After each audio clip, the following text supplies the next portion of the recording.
we've been inviting in a series of esteemed guest speakers on various topics.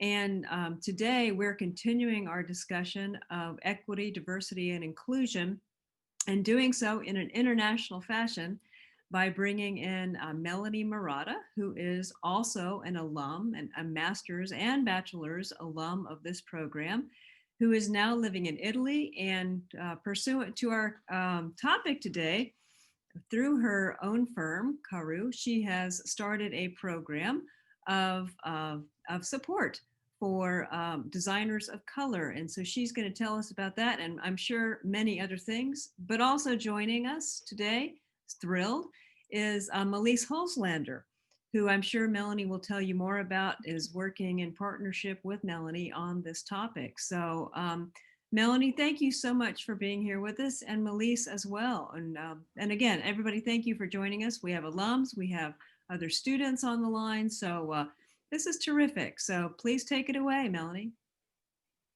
Sure. Thank you so much, Jill, for hosting me. We are so excited to share everything we've been working on. I also see Roberta is on the call. She's one of my connections previously from Gensler.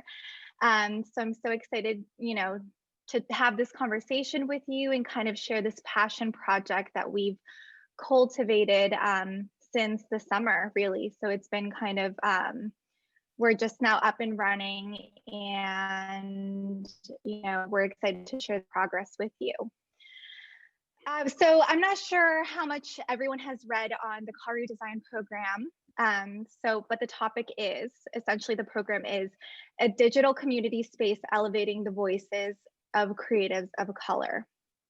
And then I'll share with you why this is important, as well as our story and then actionable steps to take.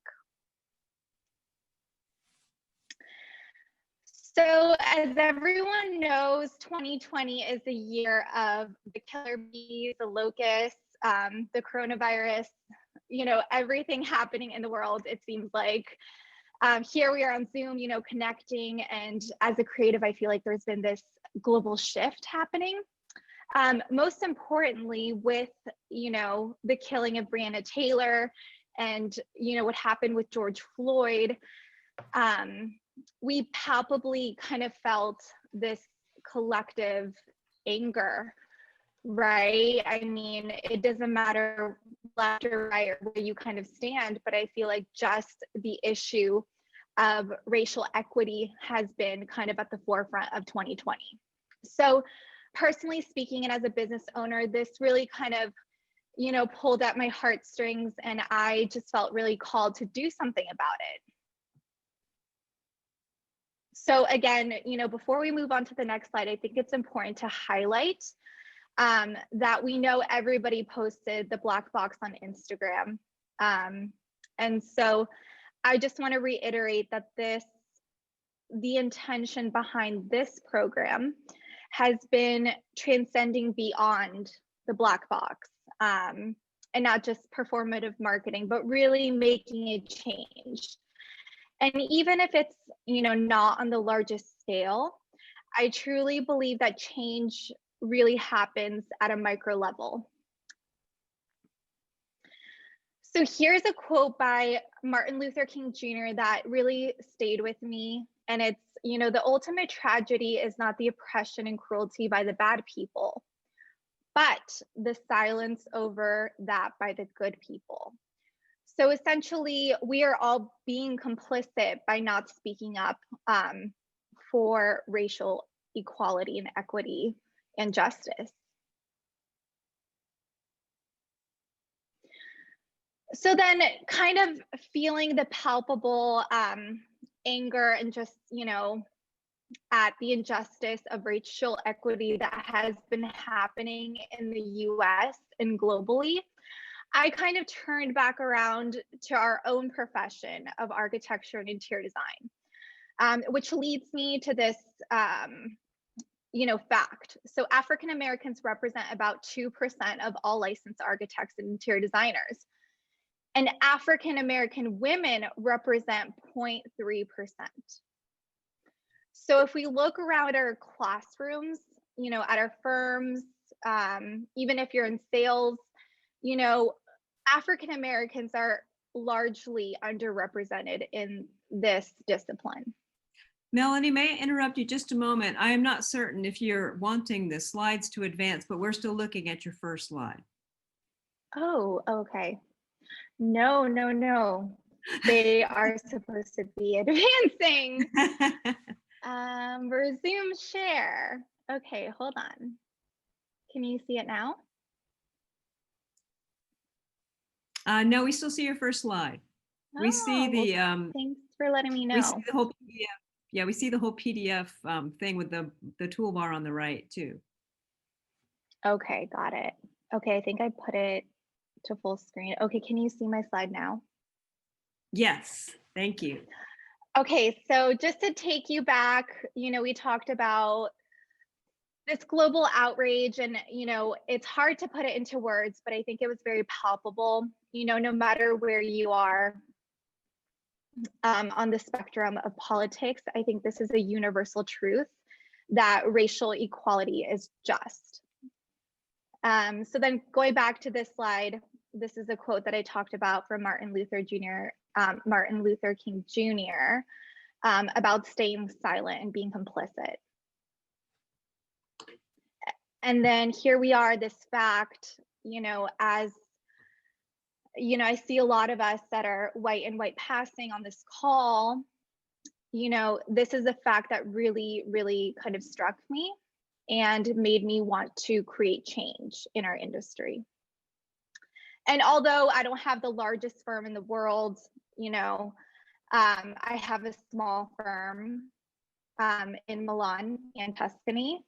However, I think, one of the things that I really focused on is creating a grassroots movement, and hopefully that action alone trickling through society, hopefully. And this is why I'm here to share this with you. So as for the program, I am the founder. Feel free to Google my name and Google my firm. You can learn more about me there. And then I'm happy to have Melise on the call. She is currently serving as program director, and she actually was the one to kind of call on certain people that might be interested. She's been setting up the agendas and the calls, and it's interesting because I feel like our passion for social justice does really align. And I would like to thank you for Dr. Jill, I still call you Dr. Pable, for making that connection between Melise and myself. So together, even though Melise, you're in Tallahassee, I'm in Milan/Tuscany. We initially started with the intention to create something of value. So it has not been a linear process. I would like to reiterate that allyship is not easy, right? It's really about listening and evolving, and most importantly, listening to creatives of color. And just myself, on the topic of personal growth, just listening to podcasts, reading books, just really opening my eyes and looking at what other activists are doing. There is a lot of momentum with Black creatives right now. They're being celebrated by Forbes, Dezeen, all of the major publications. So if Melise, you want to say, a couple words on our evolution, that would be amazing. Yeah, so I remember starting with phone calls via WhatsApp, because we've got the international phone calls going, and just kind of taking a look at what we felt was needed as white allies or white passing allies for us to step into this arena. I know that we've shared common discomfort, because we don't want to ever take away the limelight from others who actually deserve it, for the Black community to really shine. We've been trying to figure out those initial steps were about figuring out how we could best amplify them. And so that conversation kind of evolved over time to create what we've got going on now. But even in the beginning, I think that the crux of our conversation was, how can we serve and who do we serve to best make a difference in this small community? And so it started out as we've started as a micro community, and we're really excited to, like you said, Melanie, start in that grassroots capacity to really create change and allow the ripples to start small and then work their way out. Thank you so much for sharing. That's exactly and authentically what we've kind of gone through. So we don't see it as a program that, is just coming at you full force. We see it more as an evolution, and as allies, we continue to learn. So just to share with the group right here, so some of the keynotes and masterclasses we've completed were the portfolio and resume masterclass in July, the website masterclass and scholarship opportunity in August. More recently, the keynote speech with Tara Headley. She's a talented designer and SCAD professor, as well as the client presentation. This one in particular was very heavy, and we kind of learned that possibly a keynote and a masterclass might be too much information. So for the next one, we featured Femi as a keynote, and I'll go over their bios. And we tailored it to be more of a community discussion. So that's an example of, where we kind of we were learning and we were listening and we evolved.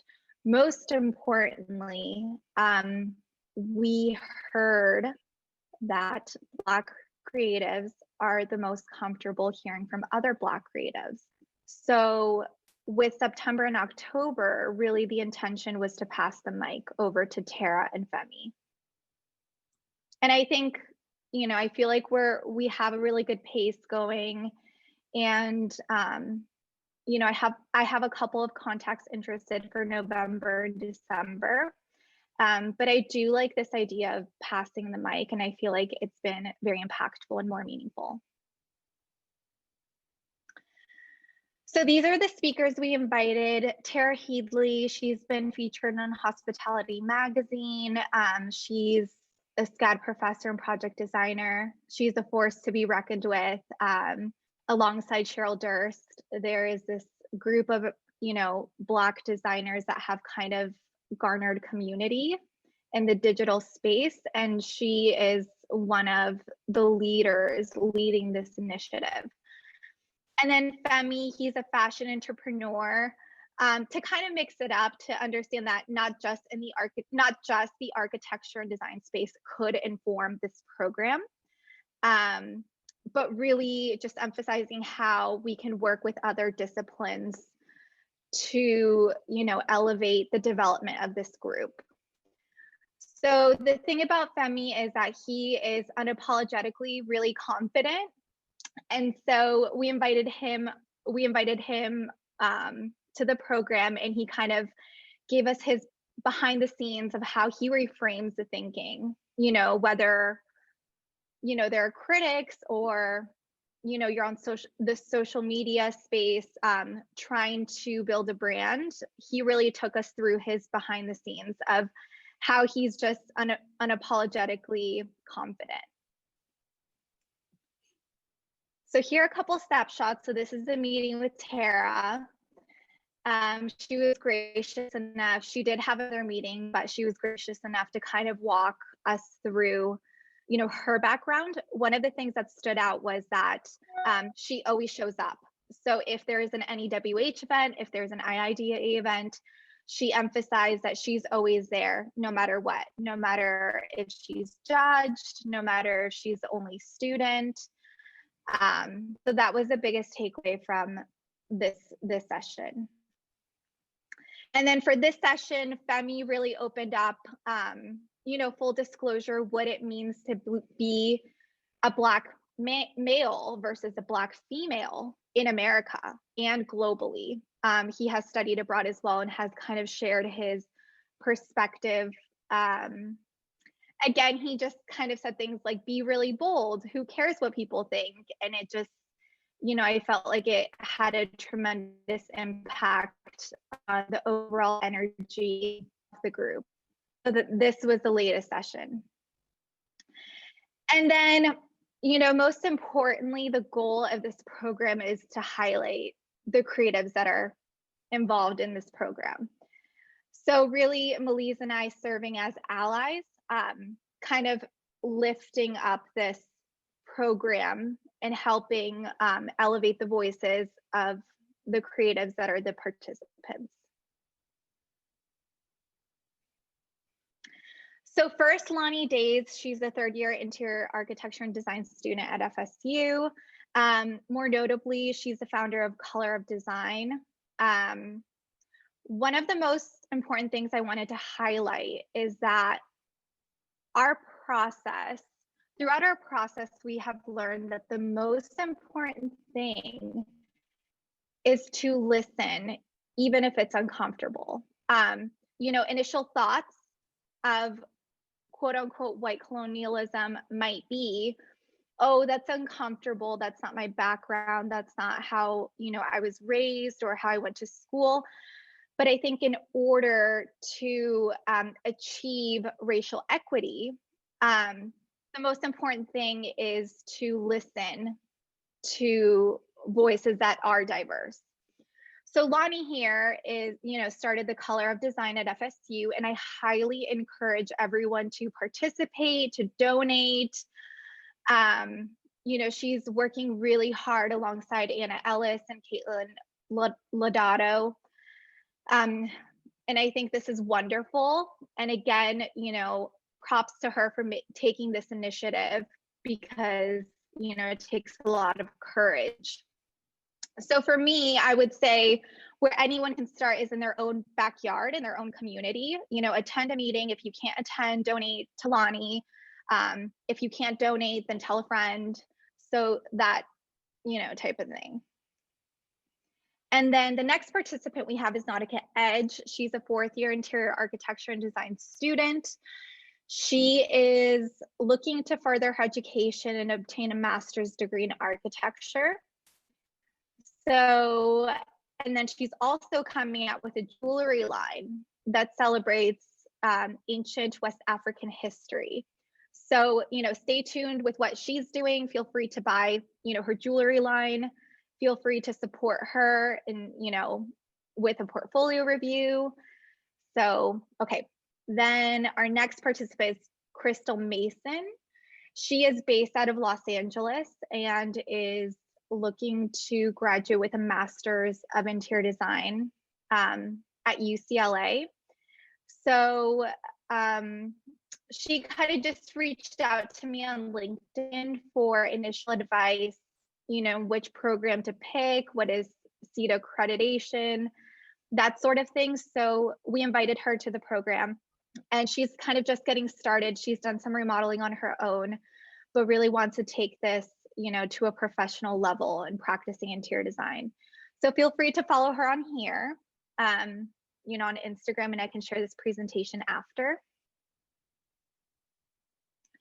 And then the Alexandria Robinson, Alexandria is a recent grad of the FSU Interior Design program, and she's pursuing a master's degree of architecture at FAMU. I believe she is launching her business either this month or next month, and you can get in touch with her here. What really struck me about Alexandria is that after graduation, she is looking to become an interdisciplinary professional, not only an interior designer and architect, but also a high-end real estate developer. So we fully support all of her endeavors, and we're really impressed by her entrepreneurial spirit. And then Femi, he's a young entrepreneur. He has his feet both in the corporate world as well as he has his own clothing line. I've said it before, he's the coolest Gen Z guy I've ever seen. His social media is just awesome. Check him out. You can check him out on Instagram. And then here's his clothing line based out of New York. So I actually will be sitting on the board of directors for this brand. So I'm really excited about that. And so now that you've gotten to meet all of the creatives that have been participants of the program, the ethos of this program is about intentional allyship and, being comfortable with having privilege. Like, that is one of the things that I read a lot more about. And at first, there's a shame that comes with, okay, am I white passing? Am I white? Do I have these privileges?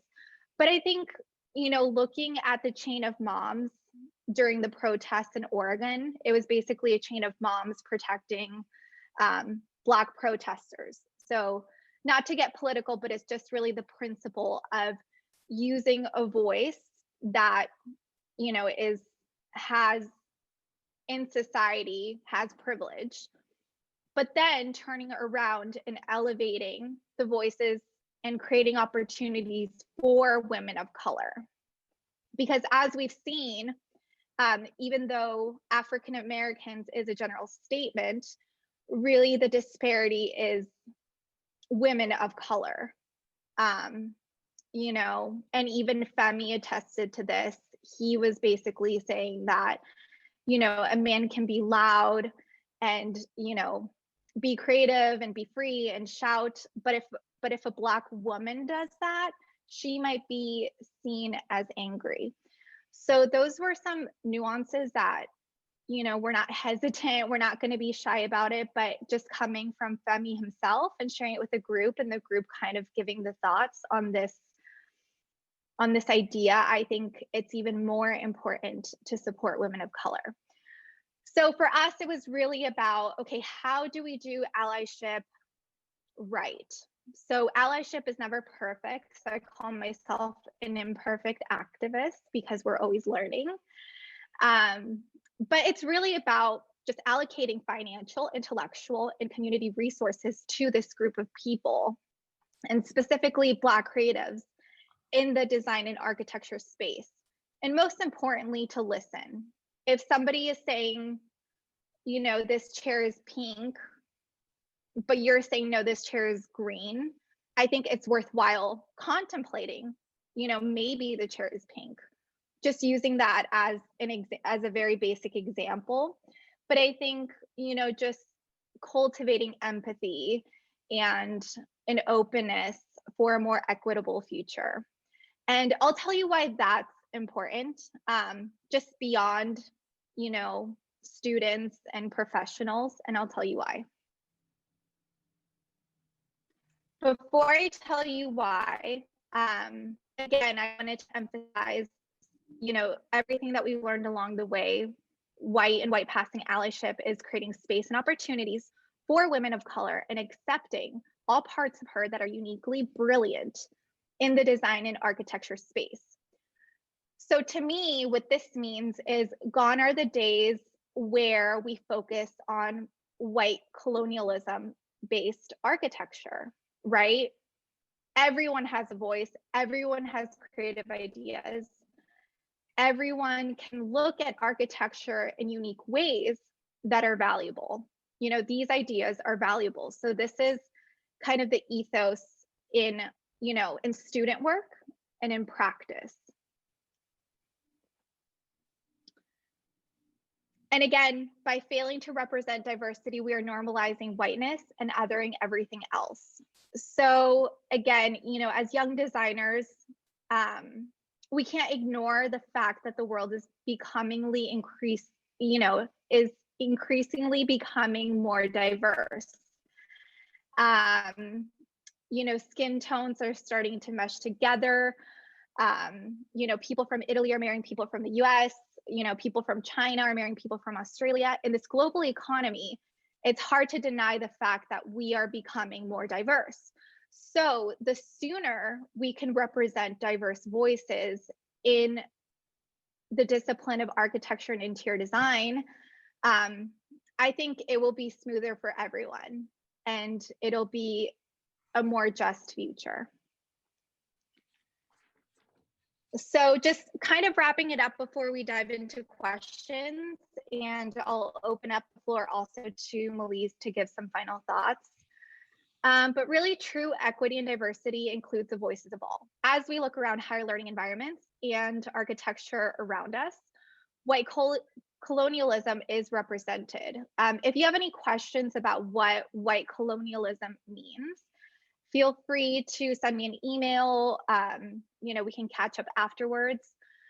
But really, where is the voice of everyone else? So this goes beyond the Karu design program.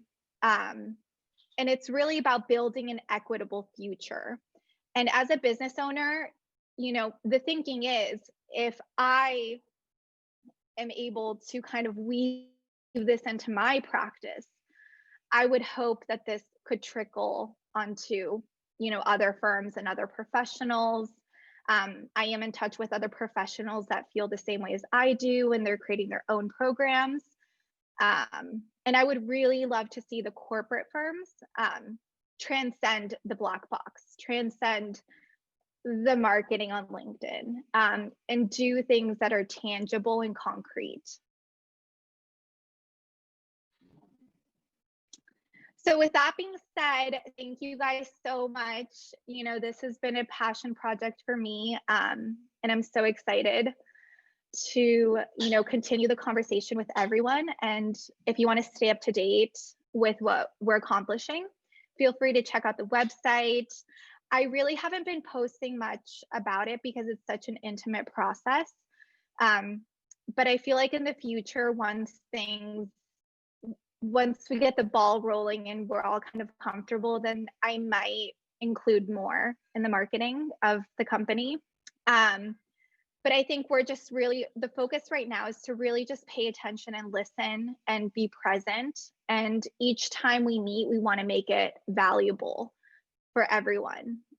So with that being said, I will pass the mic to Melise to give some final remarks.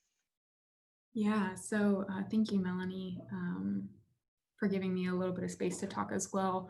2020 has been a year that has been really tough for a lot of people. And I think that it has served as a boilerplate for change, because a lot of people are no longer comfortable where they are. And it helps us look around when we're uncomfortable,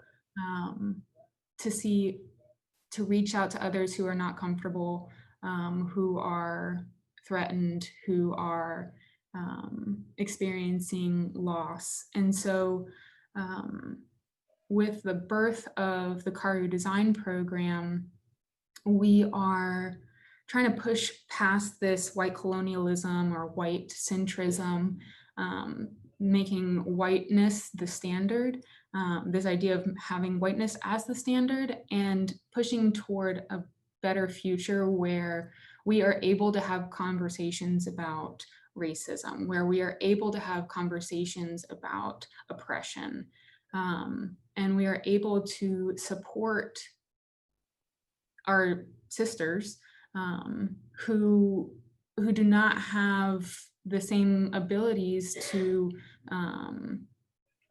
stand out in the workplace, because there is this white centrism that kind of pervades our culture. And so just having this program has been an incredible journey for myself, and I think for Melanie as well, to help embolden us. And I'm hoping that our experience also emboldens others. That's kind of what I was meaning or leading toward with the idea of one droplet creating the waves, because something that I've noticed is people need space to speak.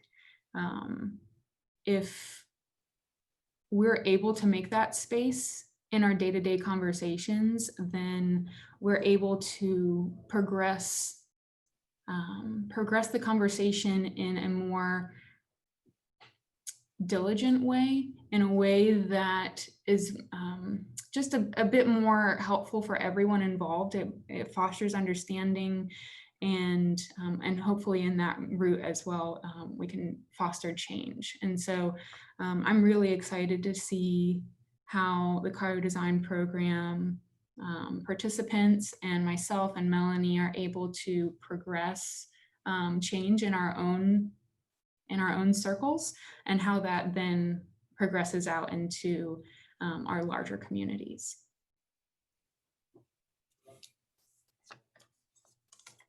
Thank you, Melise. That's exactly it.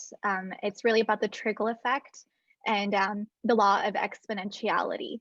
So even though, you know, there are 4 creatives plus Femi, plus myself, plus Melise, plus speakers, I do think in life, you know, there is a law of exponentiality. And so we really are hopeful that if we do this one small thing really well, that it'll trickle out into the world. So, well, thank you guys, you know, so much. I'm curious to know if any of you have any questions.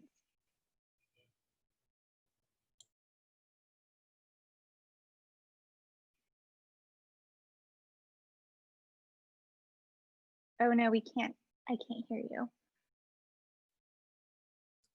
Sorry, I'm still mastering the mute button. I'm there. Unmute button. I couldn't help but notice that several other participants in your program are on the line. And I was wondering if any of them would like to say a word about what this experience is like.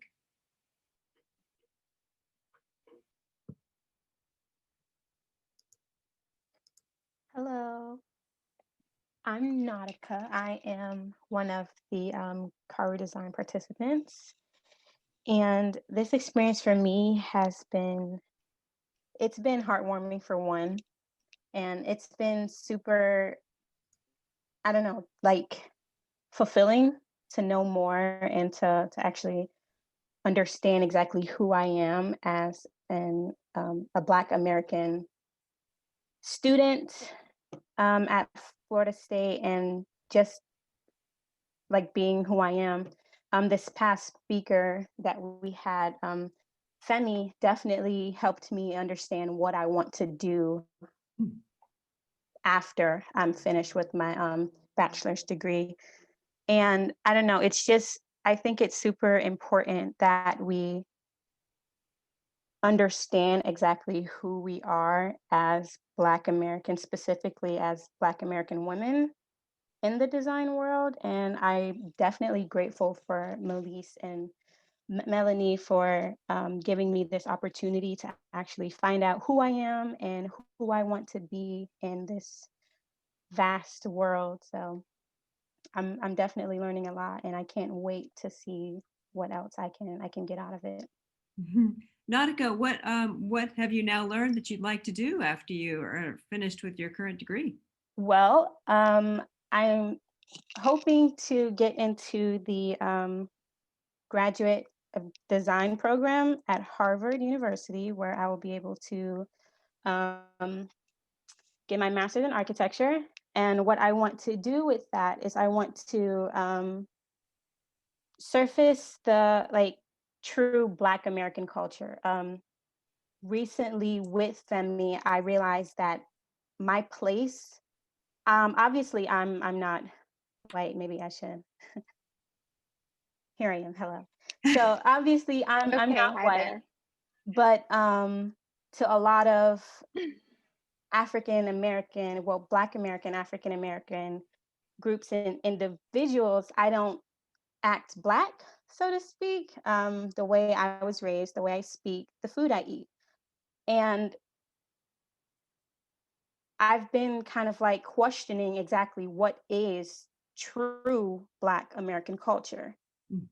And she lost my earrings. Thank you. These are the earrings that I made. I made these. So this is a start of the jewelry line that I'm interested in.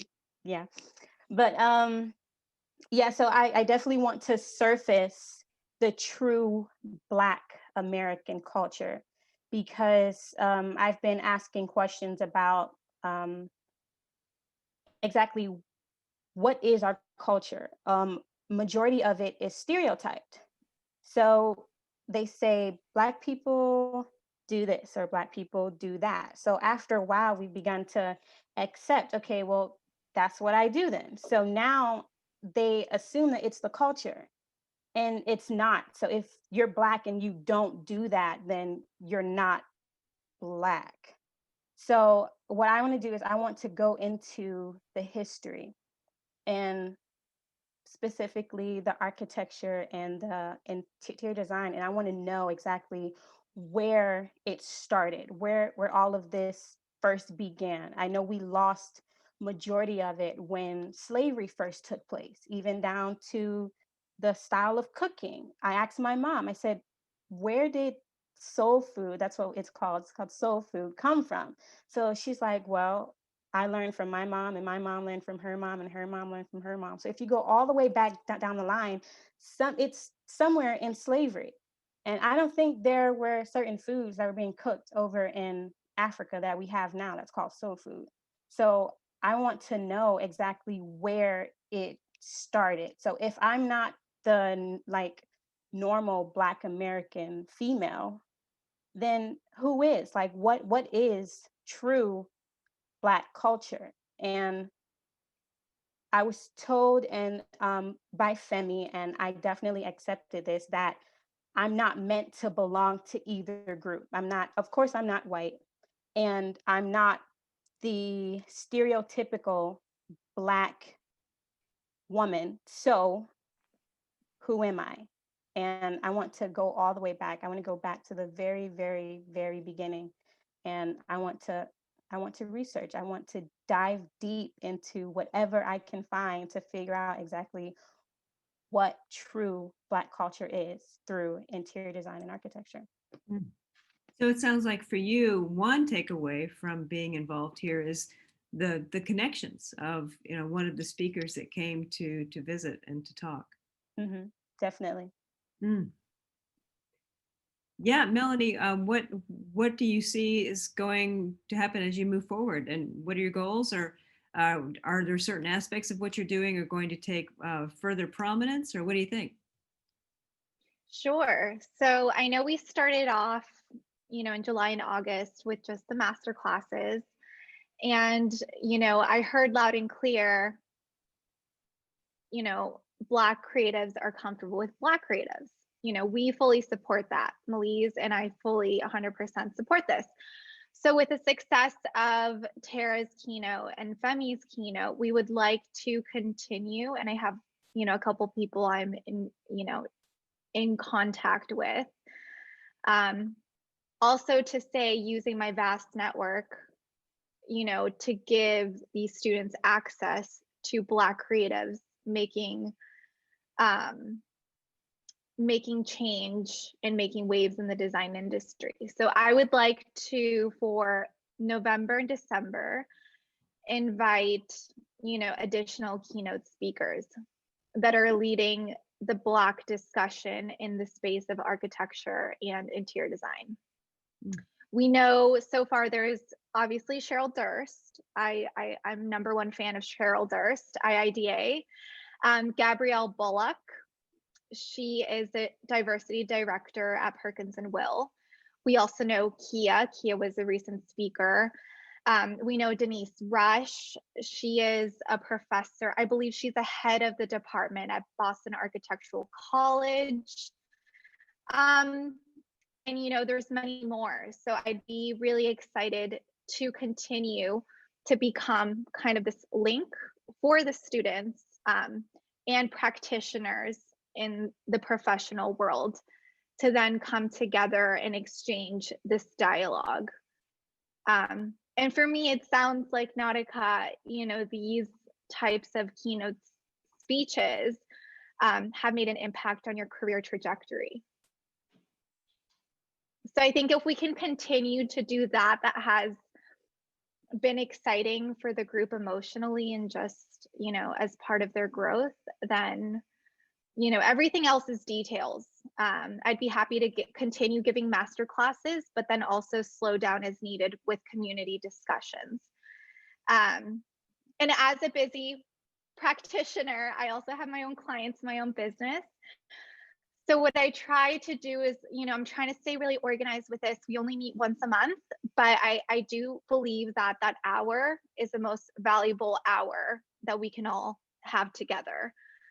So that is the intent for the program moving forward. We're going to continue the momentum, but it definitely be everybody's time, kind of the approach. Do you see keeping the size of the group that communes small, or do you intend to make that larger or open up these pretty terrific keynotes to others? What do you think? I'm hesitant to make the group larger. I do think if there are people that are interested, of course, they're more than welcome. There are probably 1 or 2 spots left that we could comfortably fit in.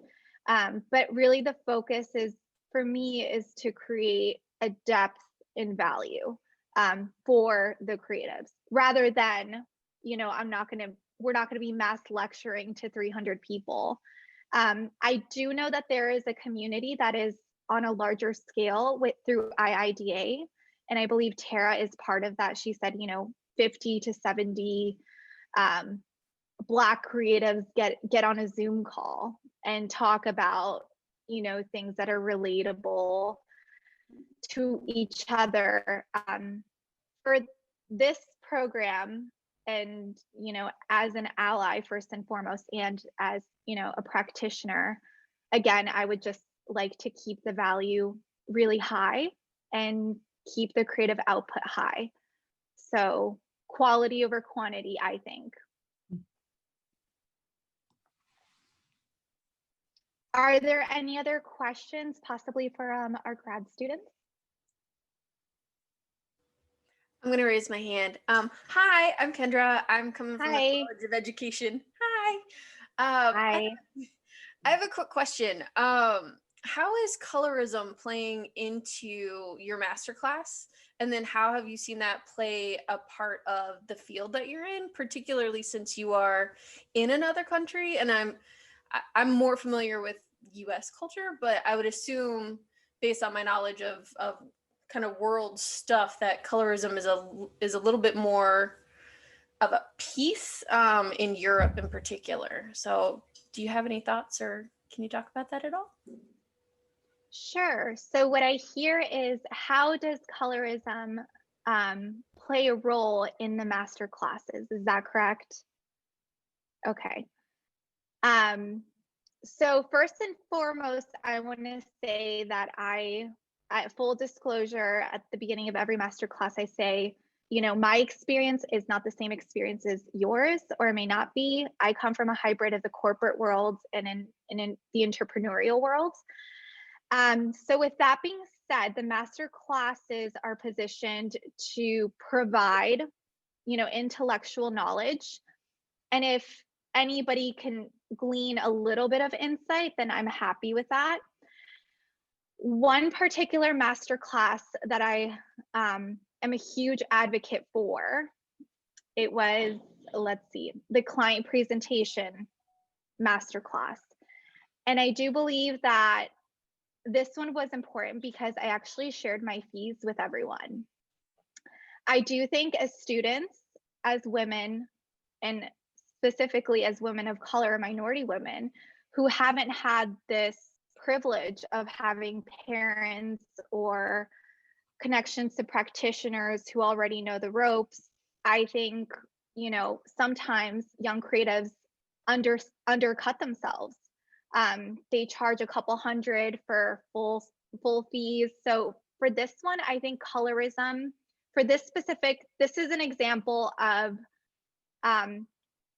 passing on this knowledge that would have not otherwise been accessible to creatives of color, perhaps. Does that answer your question? That's one, and I think it does kind of weave in and out. So those are the thoughts. The client presentation was more notably, the topic of colorism came up. Melanie, can I also interject here? Sure.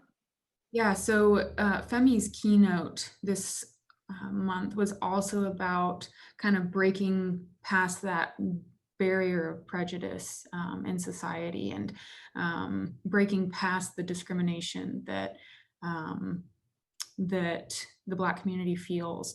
And so it's kind of, he was, as Melanie says, unapologetically himself. And he was encouraging our participants to do the same and to kind of live out loud and kind of fight colorism from the Black perspective. And so, you know, that was a really big aspect of that meeting this month. And I think that really affected, I think Nautica, if you don't mind me calling you out here, you really resonated with that as well.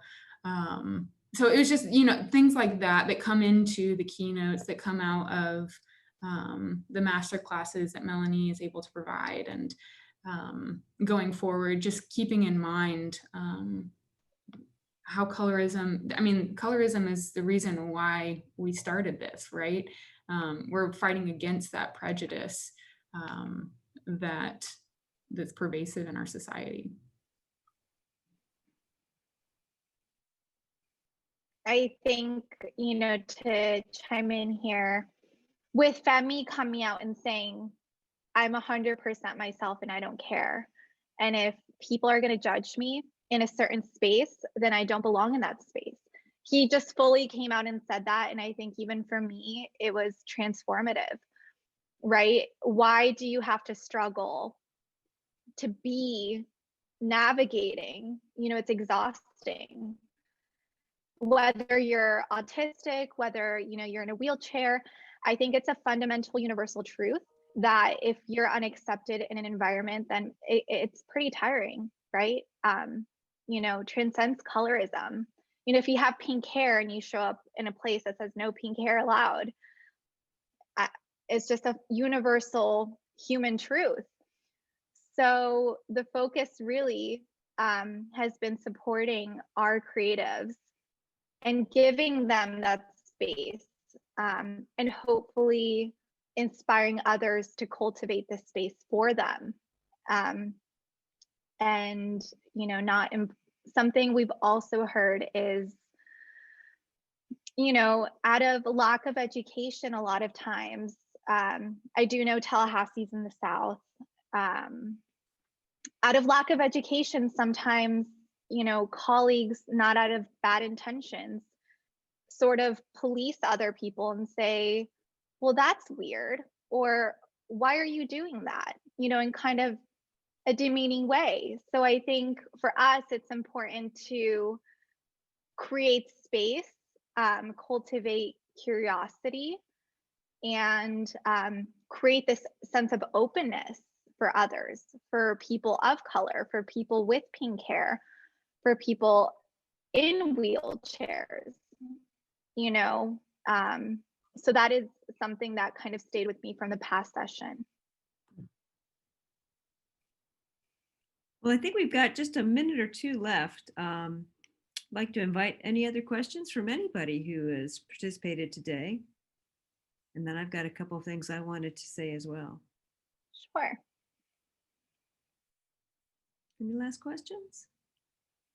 Well, in that case, Melanie and Melise, both of you are actually veterans of the design issues class. It's been a little while for both of you, but you might remember that if this class had a byline, it would probably be something about leadership. And in fact, we talk about the notion of meta design, of designers reaching beyond just simply creating beautiful environments to looking at larger issues. And I think what you guys are working on, and also the courage of those designers who are working with you on this, NAUTICA and Alexandria and the other individuals you mentioned. Those are all examples of reaching beyond design to accost a cultural condition. And in my view, that's exactly what designers need to be doing, that we can no longer wait for clients to come to us who simply need environments.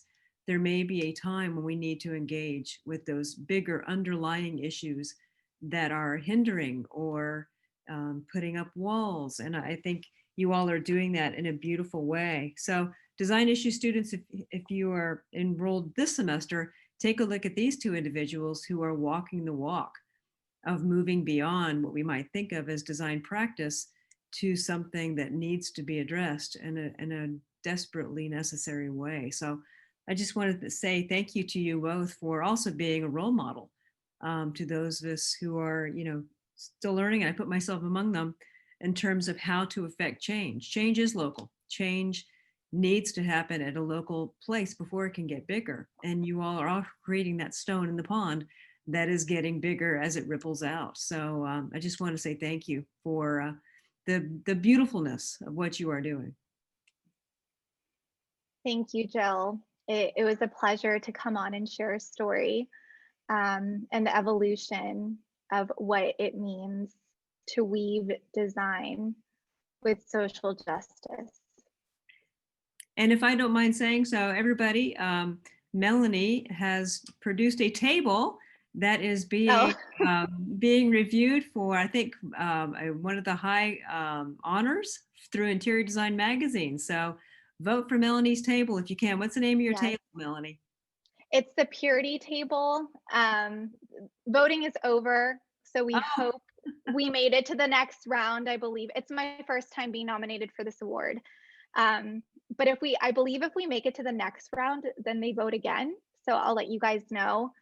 But it was crazy. One day I wake up and, the client sends me that he nominated the table. And, I was just kind of blown away because I've been working a year now on a table collection. So longer than an architecture project. It seems like eternity. So check it out. If you guys have any questions, feel free to email me.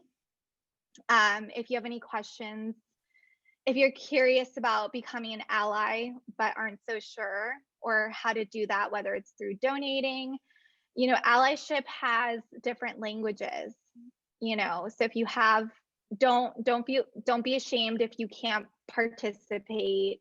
Maybe you can donate. If you can't donate, maybe you can tell a friend. So if you have any questions about any ideas you want to exchange around allyship, I believe Melise and I would be more than happy to talk with you. So thank you guys so much. And, this is taking me back. I feel like, I graduated a long time ago. So thank you for having me. All right. Well, thank you everybody for joining us. And we will be posting this recording also for later viewing if you so desire. So have a great day. And thank you. Thank you. And design issue students, hang on too, okay? Thank ciao, you. Ciao. Bye-bye, Melanie. Buonanotte. Ciao. Thank you.